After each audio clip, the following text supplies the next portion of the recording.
اور مجھے یہ بتائیے، میرے ناظرین کو یہ بتائیے کہ روحانی، جسمانی اور دینی اور دنیاوی فوائد و ثمرات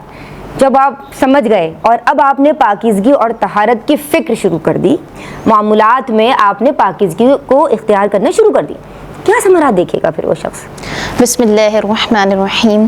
دیکھیں، پاکیزگی اور صفائی اسلام کی فنڈامنٹل اور بیسک ٹیچنگز میں سے ہیں۔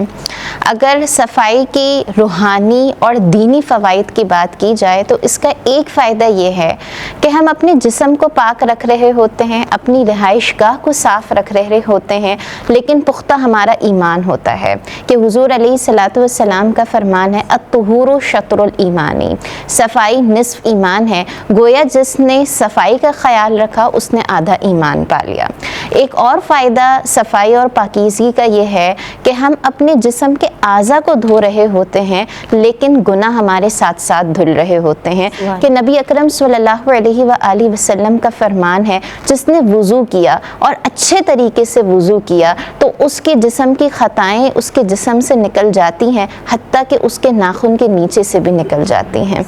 اسی طرح جب قیامت کے دن ہم حاضر ہوں گے تو پاکی کا خیال رکھنے والے لوگوں کی اپنی ایک نشانی اور علامت اور پہچان ہوگی، کہ حضور علیہ الصلوۃ والسلام کا فرمان ہے میری امت کو قیامت کے دن بلایا جائے گا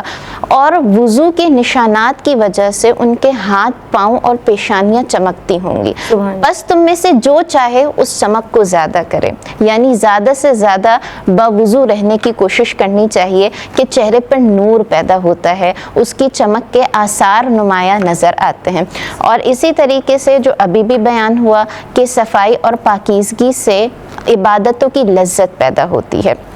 اب اگر صفائی اور پاکیزگی کے جسمانی اور دنیاوی فوائد کی بات کی جائے تو یہ تو بالکل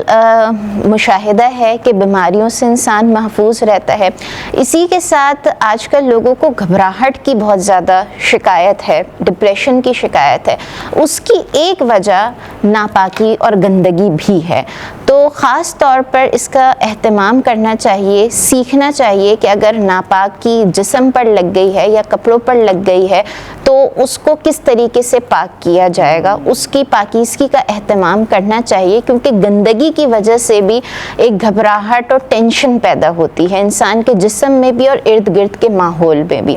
اسی کے ساتھ جب صفائی کا خیال رکھتے ہیں تو موڈ اور مزاج اچھا رہتا ہے، ڈیلی روٹین کے کاموں میں پروڈکٹیوٹی پیدا ہوتی ہے اور انسان کی شخصیت کا بہت پازیٹیو اثر معاشرے پر پڑتا ہے۔ جب انسان صاف ستھرا رہتا ہے، اس کے کپڑے آئرنڈ ہوتے ہیں تو لوگوں پر ایک اچھا امپریشن پڑتا ہے، اور اسلام نے بھی ہمیں یہی حکم دیا ہے کہ ہماری شخصیت ہمارے دین کو ریپریزنٹ کرتی ہے نا، تو ہمیں اپنی شخصیت کو اتنا صاف ستھرا اور باوقار رکھنا ہے کہ لوگ ہماری وجہ سے ہمارے دین کی طرف اٹریکٹ ہوں۔ تو بالکل جب جو صاف ستھرا رہے گا پھر اسے ہی پتہ ہوگا کہ کتنی زیادہ صفائی کے فوائد ہوتے ہیں، تو اپنے گھر کو، اپنے جسم کو، اپنی رہائش گاہ کو اور باہر کو بھی، روڈ راستوں کو بھی جو ہے وہ صاف ستھرا رکھنے کا اہتمام کرنا چاہیے۔ بہت اچھا میسیج ہے۔ اور